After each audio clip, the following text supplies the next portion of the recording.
basically, it's been more than 15 years that I've been into research. So I'm into mostly academic skills training. So when I started my career as a researcher, I was also working as a trainer. So 15 years ago, when I was just in the initial years of my coaching career, I just wrote this small draft. I'm still lucky to have a copy of this fundamental skills in scientific communication. But this small draft was basically meant as notes that I used to give to my state students, in order to improve their cognitive ability, in order to improve their, memory enhancements. Because, the problem that we're facing in the society today, that there's so much of information, there's so much of knowledge out there, and in schools and, education institutes put a lot of pressure. There's so much of data that, the mind cannot capture. And specifically when we talk about STEM subjects, we talk about science, engineering, technology, medicine, and all those things. So it becomes really hard for academicians and people who are engineers and scientists. They're mostly involved in laboratory equipment. They don't get those skills that they become able to talk about. They build a mindset for it. So it thought me, it gave me an edge. I thought something, to give them an edge so that they are able to communicate their ideas, their notions, their research to investors, to general public, to scientists, to government organizations, because that is what they really need. If you're not able to pitch your product right, then obviously you won't get that. So that was an initial draft, but then, as I progressed in my coaching career, and now got my second publication out here, which is the second edition of Scientific. It's much enhanced, it's much academic, and, it's basically broken down into 4 parts for 94.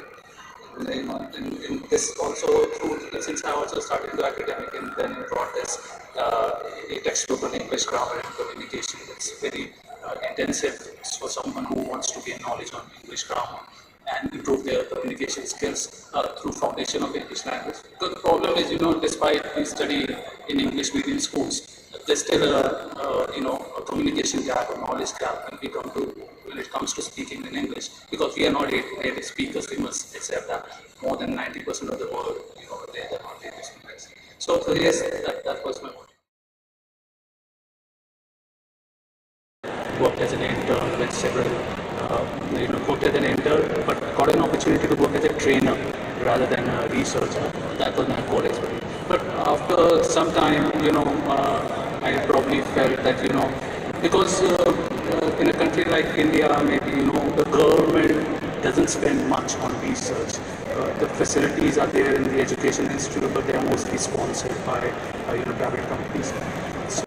So yes, so I had a passion for research, so I started into research, and then it progressed to, I wanted to develop as an alternative profession as well. So just sitting back at my home and researching is wasn't going to give me, much returns, and, to go out and, present myself or do any sort of business or profession. So yes, so I thought maybe why not academics training is a good aspect. So I started there. I just pivoted my thought process, and as she said, I was also undergoing depression at that time because research is very stressful. So yes, so I thought I just pivoted, and it gave me an edge. I overcome depression as well. I started teaching, I started interacting with students, parents, and got to know the problems, and then these ideas innovated. I thought maybe I should go ahead and frame my research into a framework. So that's how it is. We learn when you retain the formulas, when you know the formula, you do equations, and you have detailed diagrams and analysis. I broke that myth. Science is just like any other language. Mathematics is just a language of symbols. Science is just a language of symbols and words. Most of the words of the science are derived from Latin and Greek roots, and then later on from French roots. Like, as simple as if we talk about angiography, or we talk about cardiogram, cardiogram, all these are scientific Latin roots. So I broke that myth. If you can grasp the scientific vocabulary, the context, the structure, you're sorted. Then every diagram, every formula, it becomes easy for you. And then after all, it's just like learning English. Like English is a language used for communication. The chemistry is a language, maths is a language, geography is a language. We just need to cross the vocabulary. Awesome. We just have to